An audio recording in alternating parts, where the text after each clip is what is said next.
being in possession of a stolen firearm, and the police officer is saying, well, why do you have this stolen firearm? Or the police not even really aren't supposed to be running it unless it's part of an investigation, right? You know, so there's all kinds of host of problems with that. There are.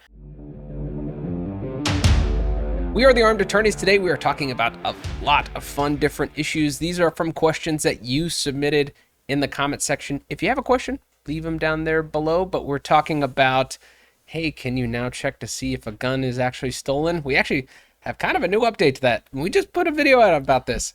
We're going to be talking about drunk defense, defending third persons, this update with regard to post offices, and so much more. But before we begin, show your support for the Second Amendment by hitting that like button. And again, these are questions that you submitted. If you have a question and you want it answered, it actually helps out a lot. Type out question, leave that in the comment section down below. Leslie Cross, good to see you. Yes. Thanks for having me. I just want to start by saying, don't panic, everyone. Emily is coming back. She is. I liked all the comments that were kind of pitting Emily and I against each other. This is not Leslie versus Emily. Not Emily, yet. Emily and I have known each other for probably over 10 years at this point. Not only were we law partners, we try cases together, and we're also really good friends. So this whole pitting us against each other, I don't know where it's coming from, but it's kind of making me laugh. I love Emily just as much as you guys, so don't worry. She will be back. Yeah, and to that, we got DN2077. Welcome back, Emily. Congrats. Yes. And she will be back. She's transitioning back into, off of maternity leave. But going to the question, it says, welcome back and congrats, Emily. I just completed an online course for my Texas license to carry. The course said a critical difference exists between protecting someone we have a relationship with and acting on behalf of a stranger. A couple of times in the course, I was given the impression that you can only defend yourself or a spouse, parent, child, employer, employee from imminent danger. Is this right? Where are they getting that from? Thanks. Yeah, so that's an interesting question. So we do have defense of third parties in Texas. So basically what the law says is that you step into the shoes of that third party. That third party doesn't have to be a family member or a spouse or a child or anyone like that. I mean, you could be at the grocery store and see someone getting robbed in the parking lot. And as long as that person would be justified in using whatever level of force, deadly force, then you would be justified in stepping in their shoes to defend them using force and or deadly force, what have you. Kind of a caveat there that I always tell people is, you want to make sure of what's really happening, because there's no, I thought it was self-defense, but it wasn't self-defense that you can argue. So, let's say that, again, you're in the parking lot of a grocery store and you see a much older man with a child and the child's screaming. The man's trying to put the child in the car and you immediately walk up and pull a gun and say, hey, stop kidnapping that child. Turns out that the child is actually the grandchild of the man and the child didn't get whatever candy they wanted at the store and they're simply throwing a fit. I think as parents, we've all been there, trying to drag your kids to the car after they're throwing a fit in the grocery store.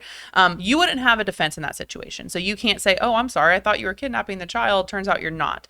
So, as far as stepping in and defending complete strangers, just make sure that you are fully aware of what the actual situation is. But yeah, I mean, it doesn't have to be a family member or anyone you have a relationship with. It can be a stranger, as long as they would be able to use deadly force in that situation. So can you. Yeah, and it's, there's kind of maybe you have a defense, but it's not going to succeed, as in the example as we had, I gut check, hey, am I willing to spend the rest of my life in prison for this person or based on this situation? That's the kind of gut check that you should have. Mm-hmm. Next question is from @DONIREL and 6218. And the question is, read the recent ruling on gun bans in post offices. Is that for all SAF members nationwide? If someone were to get arrested for carrying in a post office, do they just show the cop their SAF membership documents? Yeah, so this is actually a really good one. And if you haven't heard the news, we have a decision out of the Northern District of Texas with regard to certain folks carrying in post office property. Now, I actually spoke to one of the named plaintiffs last week. It's very nice to talk to him, but we had two individuals, the Second Amendment Foundation and Firearms Policy Coalition, and essentially they obtained a permanent injunction from the federal government from enforcing on their members carrying in post offices. So think parking lot post office building. If you're a member of Second Amendment Foundation or the Firearms Policy Coalition, theoretically, the government is permanently restrained from enforcing that law against you. Now, a question that we've gotten a lot is, hey, if I join now, am I protected? I'm thinking probably yes, based on the way this stuff is worded. Unlike what we've seen in other rulings where the court says, hey, these class members at the time, we don't have any kind of time limitations on it. So if I'm going to read it extremely broadly, I would say yes. So if you're, as a Proud Life member of Second Amendment Foundation, this is why I join all the groups, right? Right. Because It's always a good thing to be a member of. yeah, you never know when you're going to get these kinds of protections. Now, there are some limitations here and things you need to be aware of. We're talking about these standalone post offices. So if it's its own post office building sitting on a piece of property, or let's say it's in a strip center, there's still restrictions on if it's in a place that might otherwise be prohibited. Think like federal courthouse, think military base.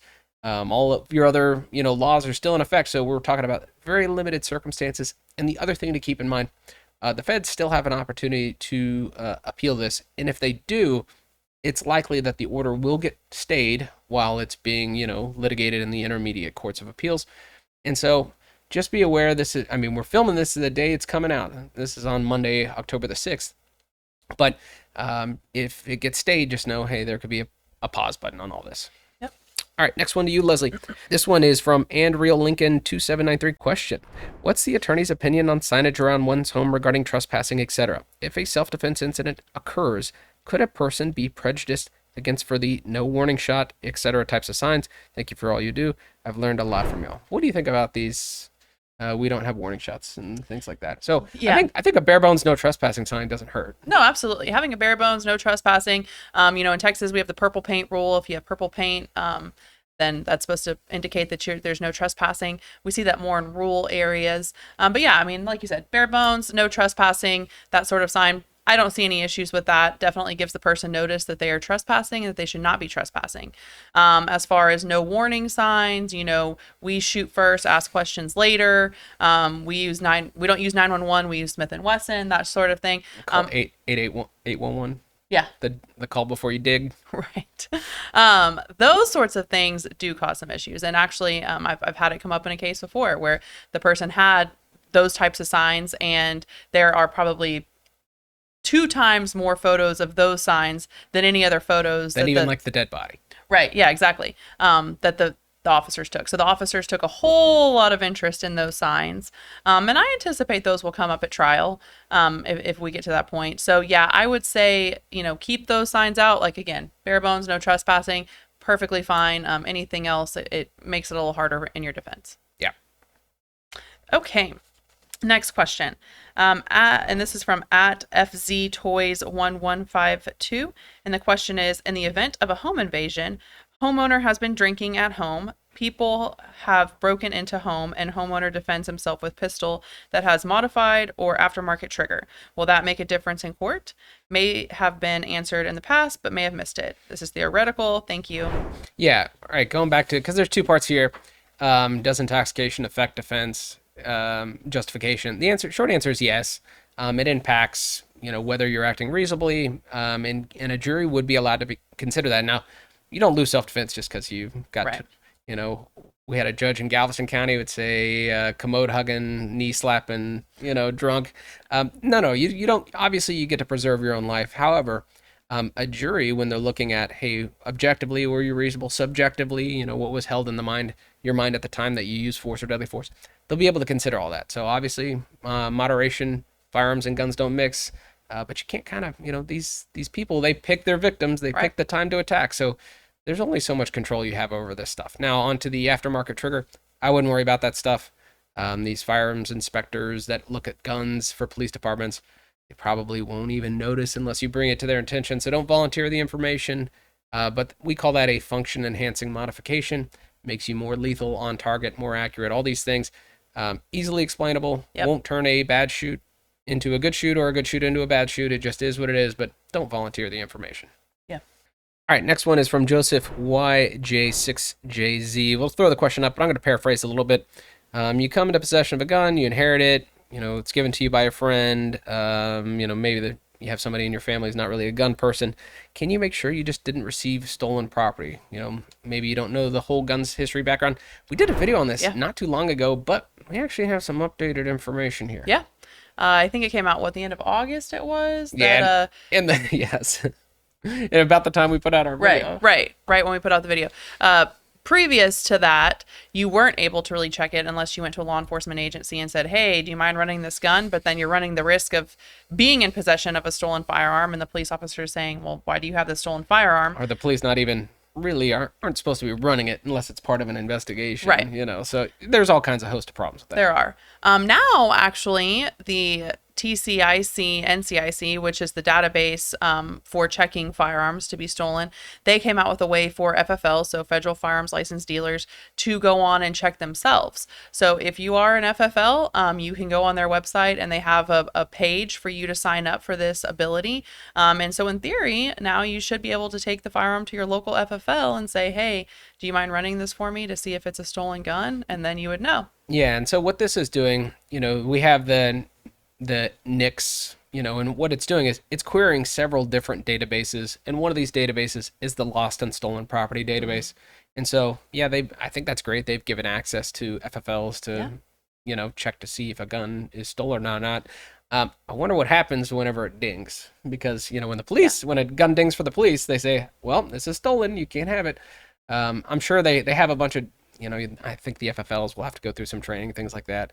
But I don't know the answers to all those questions yet. Yeah, it'd be interesting to see if they immediately call the police and say, hey, we have a guy in here who has a stolen gun, or, you know, what they do after that. Yeah. Okay, next one is from @Darren Hannaful 3139. Sorry if I butchered that. And the question is, in the case of a defender with a body cam that is acting reasonably, the government does not have the video, but you have it as their defense attorney. Are you obligated to turn it over to the government? Not saying destroy the video, just not share it unless specifically asked. Ooh, that's such a good question. Yeah. And the answer is, this is the way it is in Texas. We don't have reciprocal discovery. If I have something that's in my exclusive possession, I don't have to share it with the government. Now, there are a handful of states where if the defendant wants to use something at trial, they have to share it with the state in advance. Yeah, and I may be wrong here, but I think Arkansas might have some kind of reciprocal discovery like that, where, hey, if I want to use this at trial, I got to give the state in advance heads up. Now, but I'll say the vast majority of states do not, and you don't need to incriminate yourself, right? So if you have a body-worn camera, this goes for, you know, surveillance on your house, and it goes for dash cams. That's one of those things where if you can have them discreet so that they don't come to the attention of law enforcement, you can have that discussion with your attorney of, do we share this or do we hold on to it? Does it get released at trial? Do we give it to them in advance? You know, sometimes, you know, I have some prosecutor friends who I trust. If I give them something ahead of time, they're not going to twist it and try to make my case more difficult. They're going to look at it fairly and say, you know what, clearly your guy acted in self-defense. All right, we're going to get rid of this thing. But there are probably equal number of prosecutors who will just see it as a speed bump on their way to conviction and figure out a way all around it so you don't share it until you're in trial. And it is a little bit of a surprise. And again, this depends on your jurisdiction. Yeah. All right, this one to you, Leslie. This is from Trenused 6975. Question: you stated on traveling with a firearm if you intended to stop travel, but I understand if you're flying with a gun checked and they are diverted to an unfriendly state, I understand you can be arrested with a firearm. Just looking for clarification as I prepare to travel. Yeah, that's a great question. So let's say you're... Yeah, so what do you do? You're in a friendly state, right. You're flying to a friendly state, you get diverted to New York. New York or New Jersey. What do you tell your people? Yeah, so typically what I tell people is to not pick up their luggage. I tell them to contact the airline and let them know that they want their luggage just patched on through. If you pick up your luggage in there and then you go back to check it back in to get back on your next flight, right? That's when you have problems. So typically it's not necessarily when you pick up the luggage. A lot of times they'll let you pick it up, they'll let you leave. Sometimes they'll stop you, but normally it's when you go back to check the luggage back in that you run into some problems. So if you can I've seen people get arrested at the pickup too. Have you? Yeah. I mean, in the gun unfriendly states, it wouldn't surprise me. Yeah. But you know, again, I don't want people to think that, oh, hey, I got out of the airport, I should be good going back in. You're gonna have those problems again. So if you just let the airlines know that, hey, I just want to patch my luggage through. Now obviously it's gonna be kind of inconvenient because now you have no clothes, you have no toothbrush, you have no anything like that. But it beats being arrested in a gun unfriendly state for possessing a firearm. Getting charged with a felony out of state, very inconvenient. So yeah, most airlines. I mean, you're gonna have your airline's bag area down at the claim area. They're gonna have a counter there. Just like Leslie said, forward on to my final destination. Yep. But we enjoy these questions. These are so much fun. If you have any, leave those in the comment section down below. But we hope you enjoyed this discussion. If you did, consider subscribing, hitting that like button, and help us fight the anti-2A algorithm by sharing this video. And until next time, we're the armed attorneys.